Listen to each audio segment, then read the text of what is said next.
A wild couple of weeks on the markets. What is it going to take to stabilize the markets besides the Chinese equity markets actually literally being closed?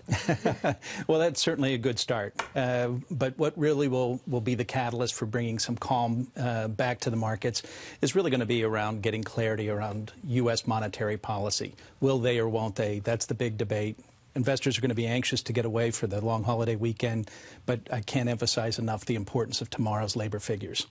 Is there a number that could take September off the table?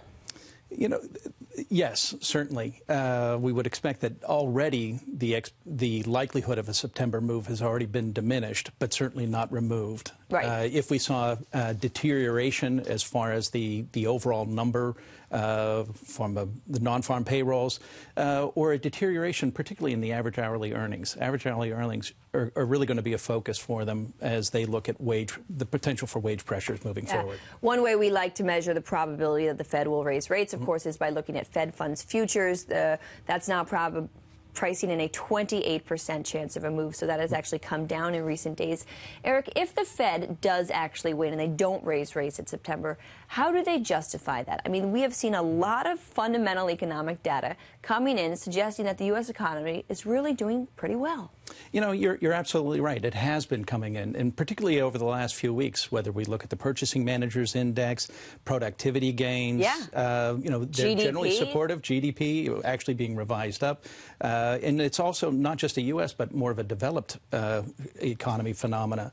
I think that the issue that they would be really surrounding themselves would be, you know, again, the absence of the presence of inflation.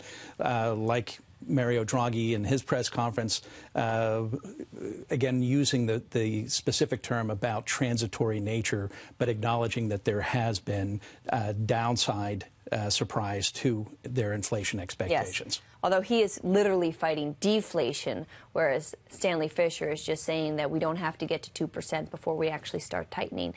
Eric, what are you saying to your clients these days? You must be getting a lot of phone calls from a lot of panicked investors who want to run for the hills. How do you convince them to stay in the markets? You know, it's been quite remarkable. There's been a general calm and resolve as far as clients are concerned. A large part of that goes to the notion that they were comfortable with their definition and definement of their investment objectives and their particular asset allocation as well. So they weren't particularly levered to one economic outcome or one particular asset class.